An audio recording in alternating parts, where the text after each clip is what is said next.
وارزقنا اتباعه وأرنا الباطل باطلا وارزقنا اجتنابه آمين يا رب العالمين.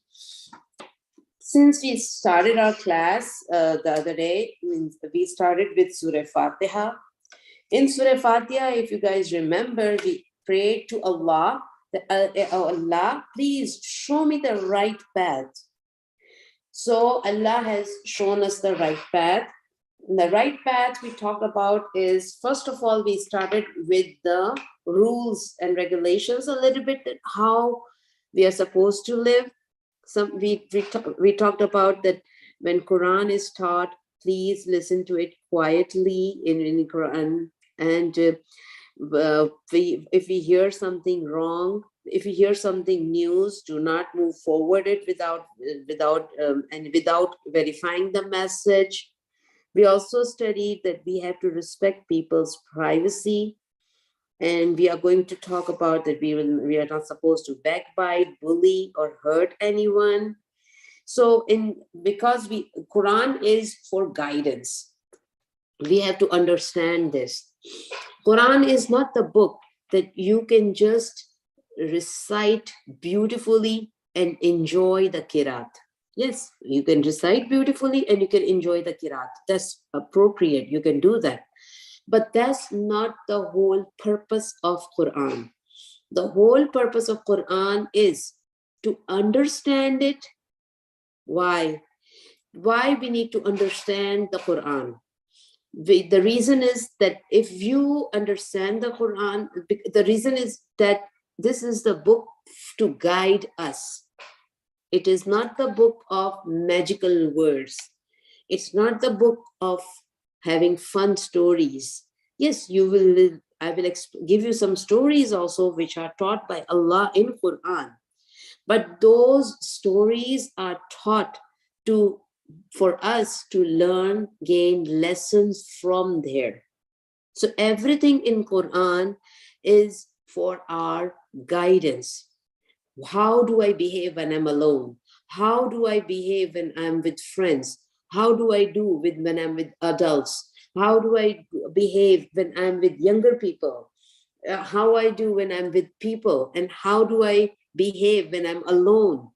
And how do I spend my days and nights? What is the purpose of my life? Is my purpose in life is to just enjoy and do whatever, or there is a specific goal in my life?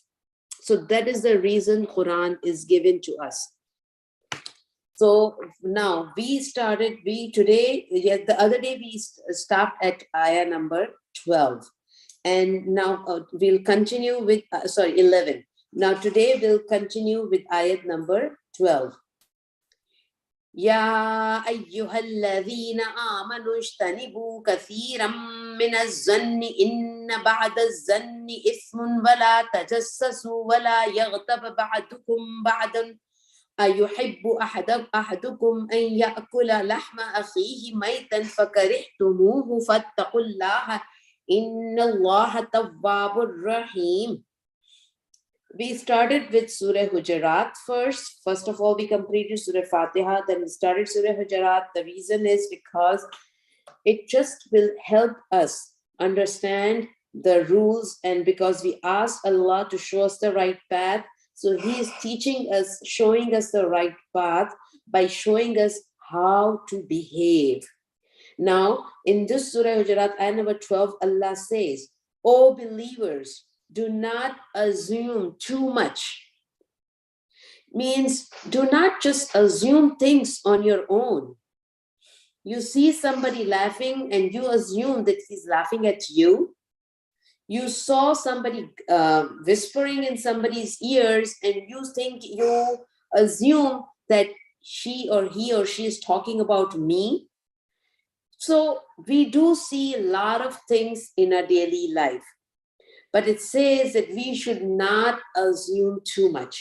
That's not right. You should, because it says some assumptions are sinful. Because when you assume some negative things about someone, then you are assuming sinful. Allah wants us to have a positive mindset. Even if you see something wrong, you give them benefit of doubt. Maybe, I don't know, if she was whispering, we don't know what were they saying, maybe doing something good. When somebody's laughing, you're still thinking, maybe she just thought about a joke. Doesn't mean she's laughing at me. So Quran teaches us to stay away from negative thoughts. And even if you see something negative, you stay away from them and do not assume much. Because if you assume something negative about someone without having a proper, you don't even know, you just see and you assume things, then this is sinful. It's a sin to assume negative things about someone. And do not spy. What do you mean by spying? How do we spy? We go to Facebook pages, we look into the people's profile. Oh, I think she is dating with this. I think she is doing something wrong. She is a friend of him or something like that. Oh, she went to the show yesterday. This spying on someone is the big sin. So that's why I'm saying do not spy. Do not go into the people's rooms. Sometimes you try to go into your brother's, siblings, your friends' books, notebooks, you go into your mom's cell phone history. You go into chatting places to see what everybody is doing.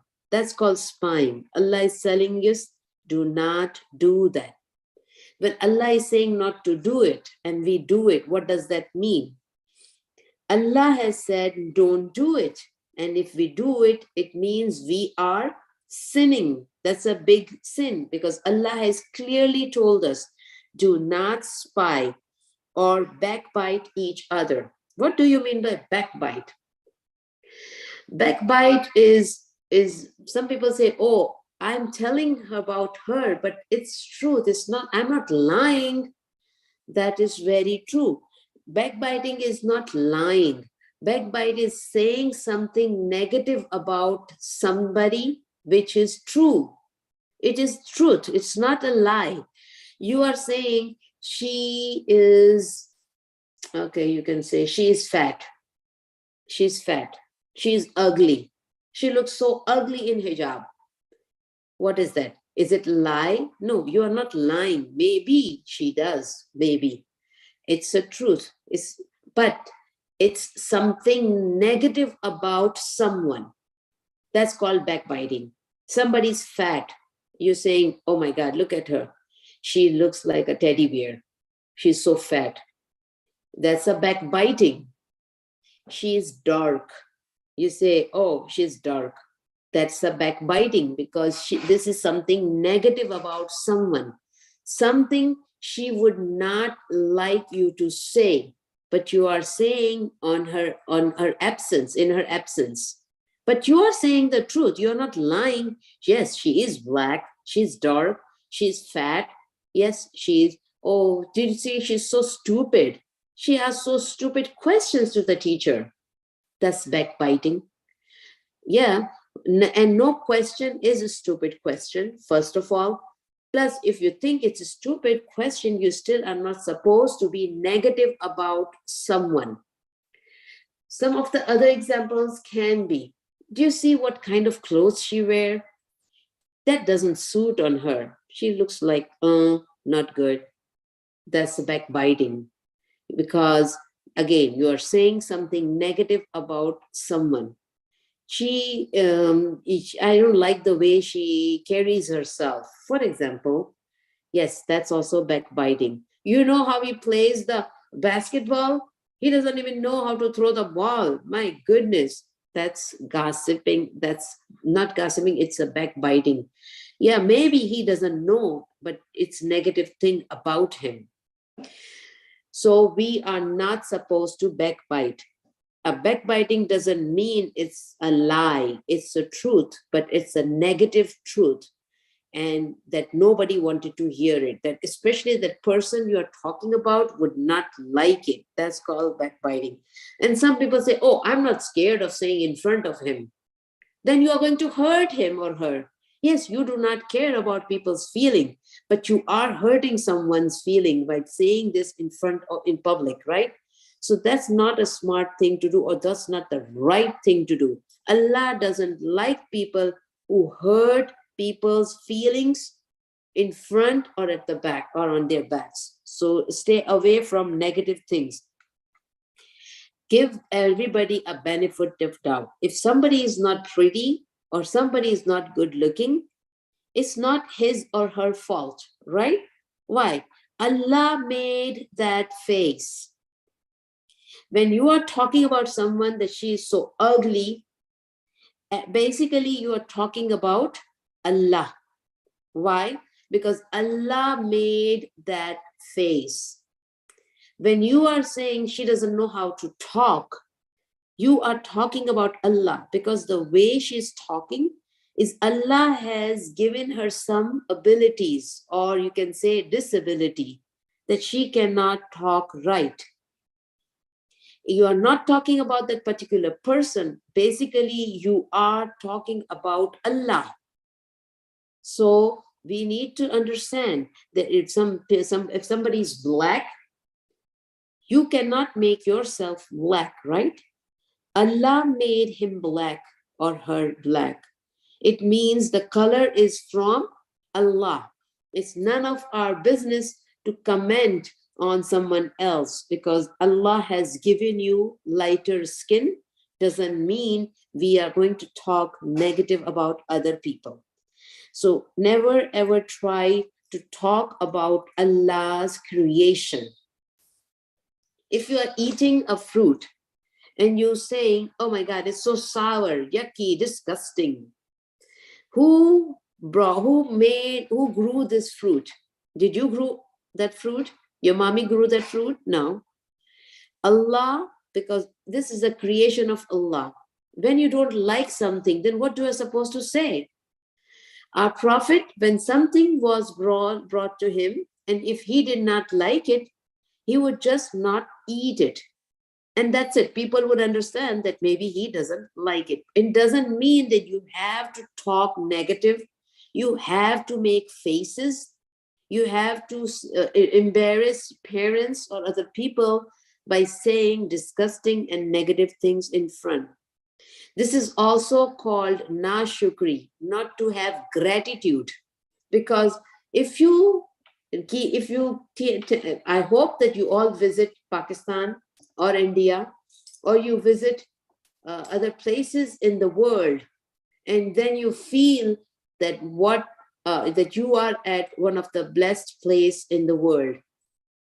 Over there, and I remember, and things are getting worse every day in our countries, right? In Pakistan.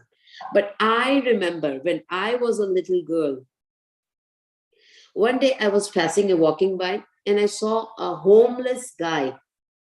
He picked up the food from the street.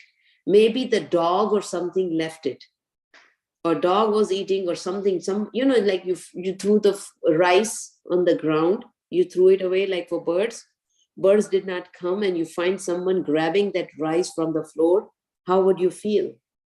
Yes, we are very lucky that we have everything. We got more than everything in our houses. We have food, clothing, shoes, so much more than enough. Do you know that in our countries, so I'm just talking about our countries. I'm not even talking about Africa. I'm not talking about the poor countries. I'm talking about our own India and Pakistan countries. Do you know that people sometimes, even when we were growing up, we only thought that the new shoes and new clothes we are supposed to get only on Eid, twice a year. Throughout the year, it was not that we can get all the clothes and shoes and everything. Gifts, forget about it, not even on birthdays, because parents could hardly afford to bring the food to the table. Forget about the gifts. There are so many families in our countries, they don't even get no education. They just work on the streets. And when they work, they make a little bit of the money because everybody abuses them. And they bring that money home so mother can feed other kids from the money you make. Imagine that kind of life. So if we have everything on in our houses, in our homes, we need to appreciate, thank God, and whatever your parents provide you, we should be thankful to Allah that He brought you up in such a such a great family, and then thankful for your parents, because without your parents' efforts, you cannot have even the food in the house. Yes, your dad works hard throughout the day to bring money for groceries and clothes and everything, and pay your bills, your mortgage payment or rent, whatever, and food. And your mother, she would have gone with friends and should not cook food for you. Yes, she's making food for you, and she's bringing groceries and everything. So we should be thankful to Allah that He has given us parents, and thankful to parents that they have given us, because without the parents, then you would be nothing. I understand that at this age, maybe you would not understand the importance of parents, but when you will grow up, yes, you will understand, because without the parents, kids are nothing. Do you know that those kids who do not have parents, people don't even look at them. They don't care about them. They don't do anything nice. They don't even talk nice to them. Forget about food and clothing. They don't even look at them. They don't even, because they know, oh, these are our friends. They don't have parents. So they don't even look at them nicely. Forget about everything else. So Allah has given us so many good things. We should have gratitude, and we should thank Allah and your parents and everyone, and that He has given you such a good life.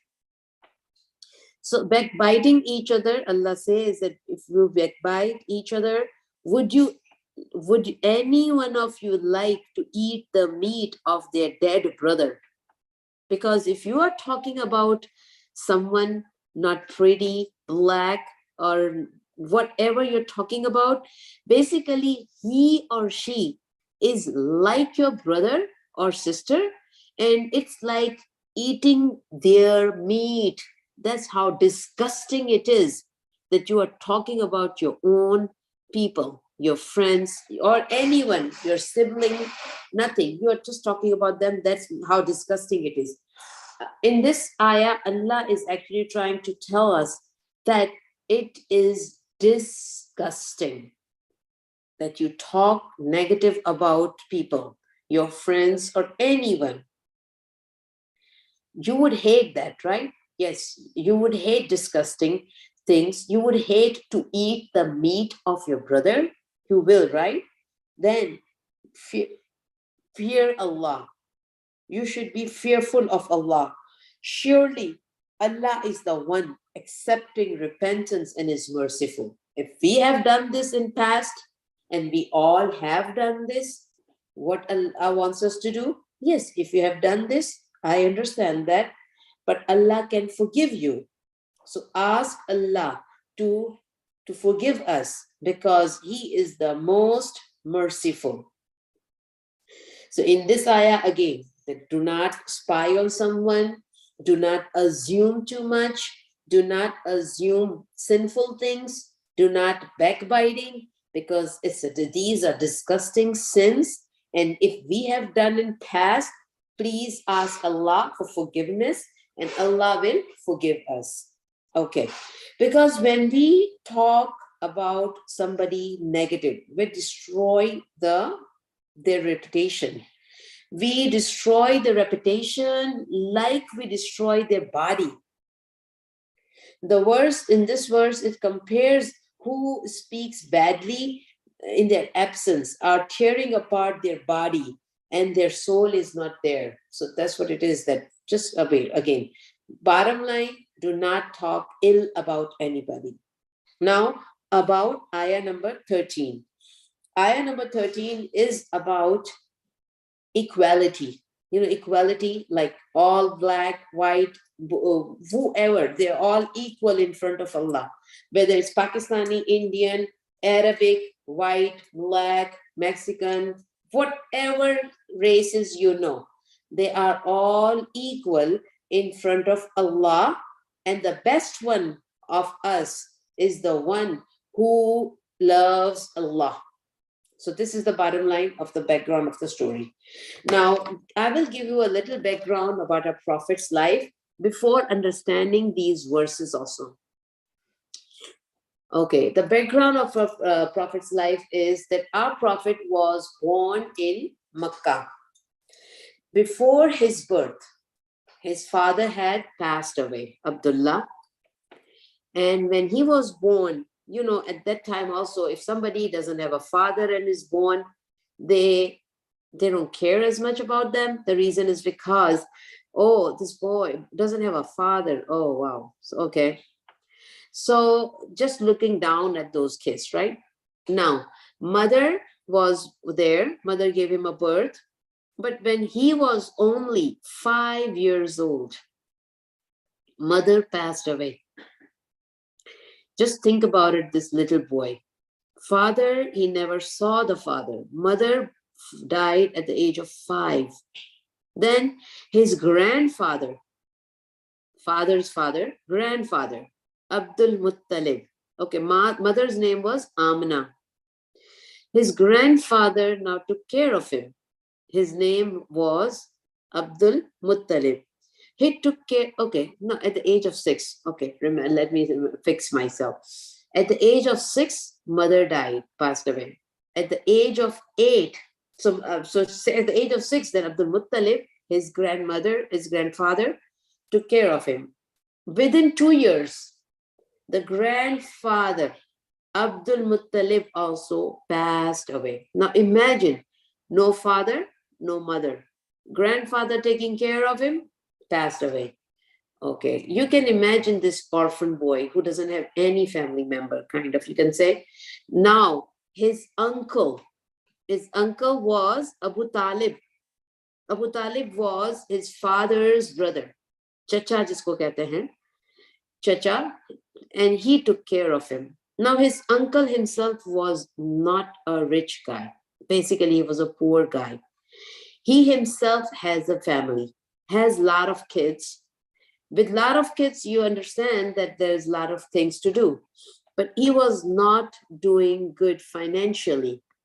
And now comes one more child to a family that he has to feed. So they basically used to have kind of one meal at a time, at a day, during the day, kind of no breakfast, no, if they are having lunch, then that is it, no dinner. So one meal a day, that's how this whole family was, because they didn't have any food or anything. Now, Nabi Muhammad Sallallahu Alaihi Wasallam was now, has to work, because none of these kids can go to school, and they have to work to make money, to have food. So from the very young age, he was taking care of the goats. These were not his goats.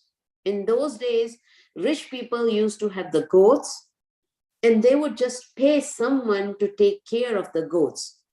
They would take the goats and feed them. So they would take him to the open field where they can walk around and eat the leaves and trees. And then they have to bring them back to the owner of the goats. So that's what Muhammad Sallallahu Alaihi Wasallam was doing. After that, when he was around in 20s, he found that, okay, how about some business, traveling? And so he was interested in doing business because he saw people in Makkah. This was all happening in Makkah. Our Prophet was born in Makkah, Saudi Arabia. Now, our Prophet was interested in doing some business, but didn't have enough money for trade. He didn't have any money, basically, because whatever he was making with the goats was nothing, and he was giving to his uncle to feed the family. So In order to do business, what he did was that, how about I just help other people? So like he used to do the goats for other people, he did the same thing for business for other people. People in those days, the business was, you can say, tijarat, import, export. There were some things that were found in Makkah. So people in Makkah will take those things to different countries which were close. The closest countries were Yemen, like Middle East, so Syria, Jordan, all these places were close by. So they used to travel, take these things from Makkah. In Makkah was good with perfumes and stuff. So they would take all these perfumes and go, and things like dates. They will take it to Medina, take it to Syria or Yemen, all these places, and they will sell over there. And then they would, instead of money, they would buy goods from them. They would buy other things from them, and then they will bring those things to Makkah, and they will sell it in Makkah. That's how they will used to make the living. So as I said, Prophet ﷺ didn't have the money to invest in the business, so he was taking other people's stuff. They would take other people's stuff to Yemen, and then from Yemen he will buy other things and bring it back and give it to that person who has given his things, and he would make a little commission on it. So he became a businessman. And now there was one of the biggest women in Makkah who was the biggest business women and she would not travel, because in those days traveling for women was also not safe. Plus she was very rich, so she didn't have to travel. In those days traveling was not that easy that it's nowadays. Nowadays, you just go sit in the car, you travel, you enjoy, you stop by at McDonald's, you stop by at different places, eat and go. It was not that easy. Or you fly, or then it's easier. It's convenience. You go to the airport, get the flight, but now on those days, you have to sit on the camels or horses. Makkah had 120 degrees plus more than that, and there were no fast foods or any food places that would come on your way. You had to carry water and dates for the whole trip, because if you take your food with you, they will get spoiled. You can only carry dates and water because no other fruits were grown in Makkah, only dates. So they would take those fruits, dates, and all trip was on the camel, which is painful and which is not convenient at all to travel by the camels. So, but Hazrat Khadija was not traveling, but she would hire people to travel for her. And in this way, Hazrat Khadija saw that people are talking about Muhammad sallallahu alaihi wasallam. When he goes, he brings big profit. Why he was bringing big profit? Because he was honest. When he would sell things, he would bring exact money to the masters. He would not just jisko kehte hain na ki beimani, dandi marna. He would not do that. He was honest. When he was honest, then everybody started talking about him. Oh my God, he's such an honest person that he brings more profit. When Khadija heard about it, he said, oh, know what? I'm going to hire him. She hired him and requested and asked him that, okay, you will take my belongings, goods, all these perfumes and all that stuff, and you will sell it to Yemen. And then she gave a list of things that has to bring from Yemen or Syria or Jordan. That's you're going to bring it here. And then we'll sell it here and make money. So our Prophet said, okay, she offered him a good amount of salary, or you can say the commission, and they agreed to it. So our Prophet took her a thing and was very honest. And when he came back, he gave her the profit, and she was amazed. Like, oh oh my God, never ever in my life that anybody has made such a big profit. She was very impressed by him, and she kind of started liking him. She was she was already a widower 3 times, or sometimes it said 2 times, twice. She, because in those days that she was once married and then the husband passed away, she was married again, then husband passed away, she had big boys and stuff, but she didn't have a husband.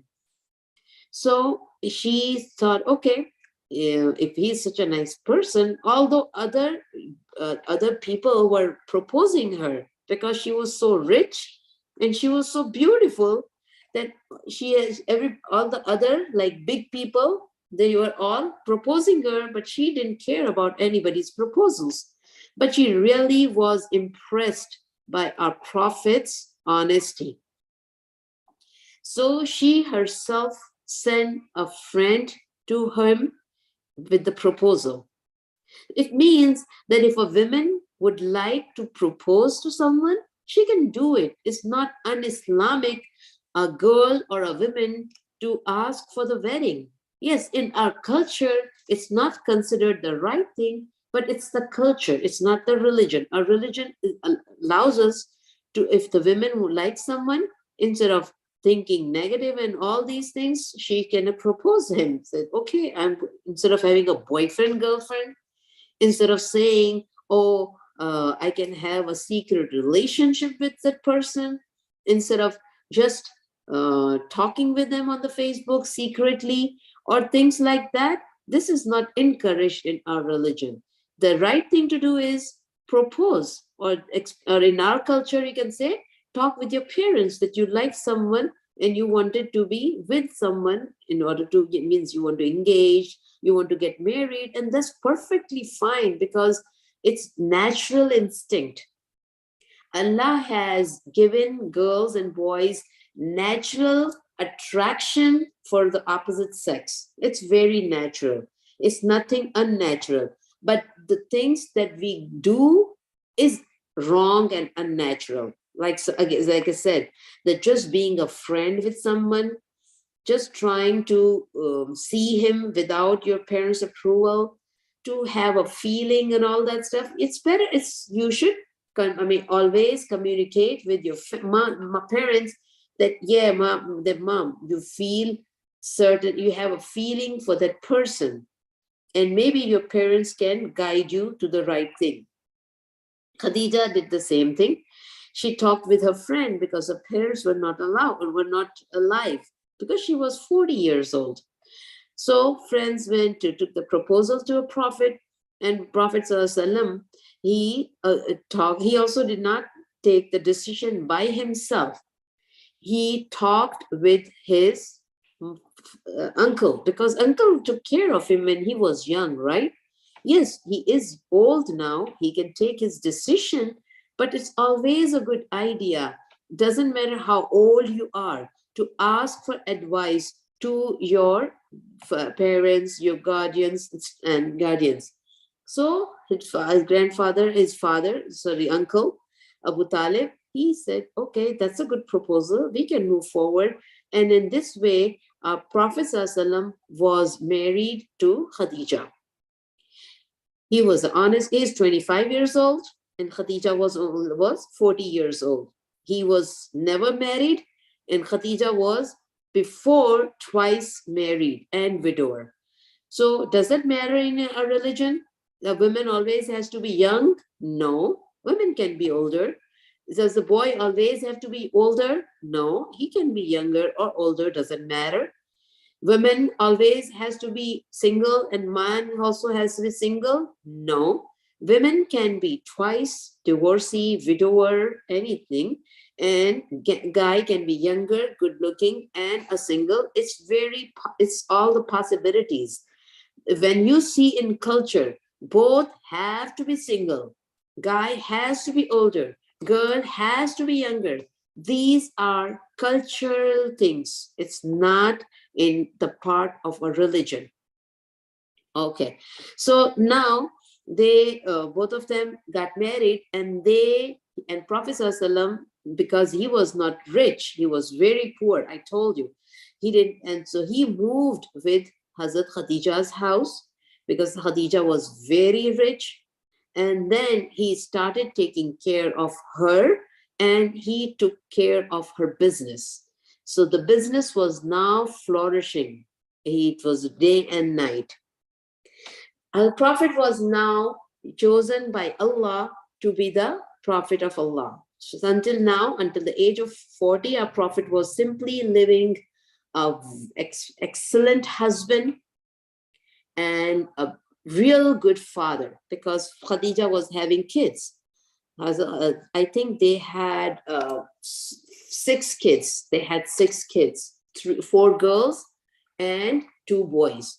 Both of the boys, they passed away when they were toddlers. All 4 girls were younger kids, like teenagers at that time. As I said, that Prophet was now 40. Allah now decided that I will choose Prophet Muhammad as a Prophet. Our Prophet, few days, he was feeling very lonely, kind of feeling something that he wanted to have his own space. And Khadija really respected his privacy. As Prophet used to go to Hira. Hira is a little cave. If you guys have visited Makkah, you would see that mountain, and it's Hira, where our Prophet used to go over there. It's not something easy. You need hiking shoes to get there. That's because I went there and it was not possible for me to climb that mountain. If you go there, you need to wear hiking shoes and go there. Khadija was these husband wife, Muhammad Sallallahu and Khadija, they were excellent couple. They never had any kind of argument. They always, the reason is that both of them were very respectful with each other, and love, respectful, giving each other their space does make a relationship strong. When you try not to give space and you always are mean and angry and arguing, this doesn't help. So if you really wanted to have, like, it's like a love story of Muhammad Sallallahu and Khadija. They were really a lovely couple and they had really a good love story. The reason is because usually in movies, they show love stories, but nobody cares about each other. They argue, they fight, and it's called a love story. And they quit on each other. They embarrass each other, for example. But this was like respectful, loving couple, taking care of each other, being very respectful. They never ever says that argue with each other. Khadija was also understand that Prophet needs some space, so he would let him go.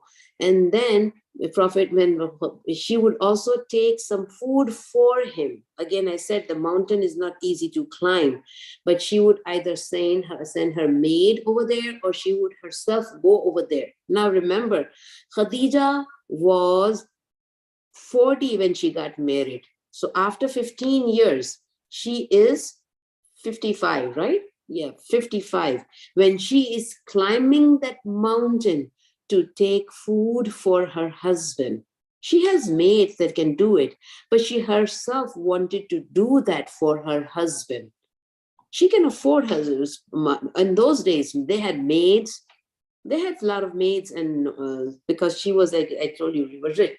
But she herself wanted to be there to take care of husband, and she would take the food for him. At that time, a prophet was revealed as a wahi, or you can say a revelation, and that he was informed that you are chosen as a prophet. And why he was chosen a prophet? Because and it's Allah's choice. Allah can choose any one of them as a prophet. So he chose a Prophet ﷺ, his prophet. And our Prophet was kind of scared when first time that he was revealed, because he was scared to see Jibreel. He did not understand what's going on, because there was nobody over there when Jibreel came. You can say Gabriel. Yeah, Gabriel came and he has no idea who that person is. And out of nowhere, somebody would just show up that I am the prophet, I am the angel of Allah, and you are a chosen one. So he was kind of scared. And he just ran down the mountain, came back to his house, and then he's asking his wife, help me, just cover me. I'm scared. I'm scared. And then he shared what he saw in the cave. So he can share only with his spouse. He did not share with anybody, because you should share your things only with your really close person, not with your friends. We should share with our parents. But he shared with his wife. Khadija, clear very quietly, she listened to him. And she said, you don't have to worry about it. Don't be scared. Allah can never do anything wrong to you. You are such a good person. You always say the truth. You don't lie. You are being so nice to the poor. You always help the poor people and old people. You always help everyone around you. You are so nice with your neighbors. You are such a good husband. You are a very sincere father. You have been a wonderful person. I do believe, and I strongly believe, that Allah cannot do anything wrong with you. Allah has chosen you as a prophet, and I truly respect that. Then he told Muhammad Sallallahu Alaihi Wasallam that maybe I can take you to my cousin, maybe because he knows a little more about our religion or things. So he took him to a person which was Khadija's cousin, and as a cousin said, oh, so he heard the whole story, what our prophet told him, and then he said, oh, that person that came to you, angel, that's Gabriel. And Gabriel usually is a messenger of Allah, means he is the angel of Allah who brings messages to Allah. And it seems like it means that you are chosen by Allah. And when you are chosen by Allah, most probably the whole country, whole Makkah, everybody might go against you. And maybe you would have to leave your country. Our prophets were like, what? Whoa. Because everybody in Makkah used to love our prophet. Why? Because he was such a nice person. He would help everybody. He had a personality, very nice, cheerful, and helpful personality. Nobody in Makkah could say anything negative about our prophet. That's how he was. So when he said that you will be kicked out of your country, he was surprised. Country means Makkah. And so he's like surprised, really? Me? I would have to leave my own country? Wow. So he was kind of surprised. They all came back, and then the wahi continuing. And then our prophet was asked that now you have to let your family members know that you are the chosen one by Allah, and that these people, everybody here, should avoid idol worshipping, because in those days people used to worship the idols, dummies, you can say, and they used to do all kind of wrong things. They were living in near Khane Kaaba, and they were in Kaaba, they had idols. So so now when our prophet started telling them that you should stop worshiping those idols and you should worship only one Allah, they were all kind of like, what are you talking about? We used to like you. You are such a good person. And what are you talking about? We have been doing this for years and years, centuries and decades. My family used to do it. My grandparents used to do it. This is what we believe in, that these idol is Lat, another idol is Manat, this idol is Uzza. These are the names. These are our gods. You are telling me not to pray to our gods? What are you talking about? they started hating our prophet. Remember, they used to love our prophet. But when a prophet started telling them the right thing to do, they all started hating him. But did our prophet did I give up on this? Because when everybody likes you, you really enjoy that feeling. And if someone hates you, you don't like to have that feeling, my God, why she hates me so much, or he or she hates me. So our prophet, it was a human being too. He did not like that feeling also that everybody just hates me now when I am just doing my job. Allah has told me to convey the message of Allah to everybody. I am just conveying the message, and everybody started hating me. You know what they used to do? They used to make fun of him. They would torture them emotionally. They would hurt him physically, emotionally, like everything you can think about torturing, they were doing it. And whoever believed that our prophet believed in a prophet, they used to hit them also. They used to hurt them. And if the believers were poor people, like Bilal, like all the poor people, they would literally torture them physically. They would burn their skin. They would hit them with stones. Means there's a whole story about it. Our prophet tried, tried, tried, continued trying to convey the message of Allah. Only very few poor people believed in him. So for 13 years, our prophet continued doing this, and then Allah asked our prophet to migrate from Mecca to Medina.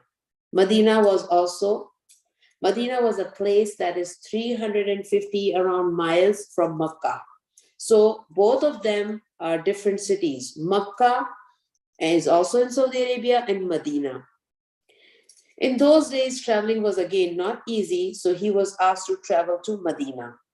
Now he went and started living in Medina. Medina was comparatively better than Mecca because there were no torture for Muslims like those people were doing it. So I will continue with this story next Monday, if possible. Next Monday is I think it's a Memorial Day holiday. I will let you know if I would be able to take the class or no. I will write there in the message, in the group. I will make little dua, and then whoever has any questions for me, you feel free to ask.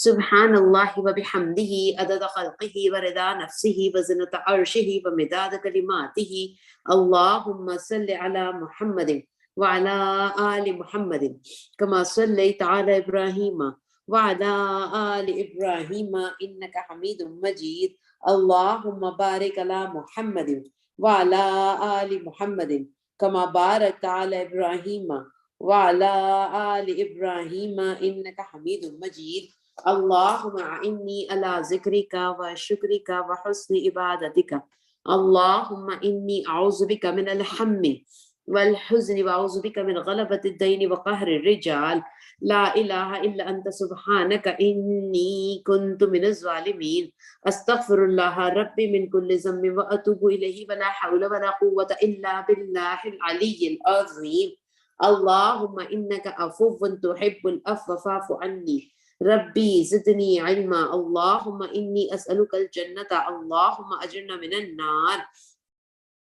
اللهم إني أسألك علما نافعا ورزقا طيبا وعملا متقبلا اللهم افتح لي أبواب رحمتك اللهم إني أسألك من فضلك ربنا هب لنا من أزواجنا وذرياتنا قرة أعين واجعلنا للمتقين إماما رب ارحمهما كما ربياني صغيرا رب ابني لي عندك بيتا في الجنة ربي إني لما أنزلت إلي من خير فقير حسبي الله لا إله إلا هو عليه توكلت وهو رب العرش العظيم ربنا لا تزغ قلوبنا بعد إذ هديتنا وهب لنا من لدنك رحمة إنك أنت الوهاب ربنا آتنا في الدنيا حسنة وفي الآخرة حسنة وقنا عذاب النار ربنا آتنا من لدنك رحمة وهيئ لنا من أمرنا رشدا يا مقلب القلوب ثبت قلبي على دينك اللهم حاسبني حسابا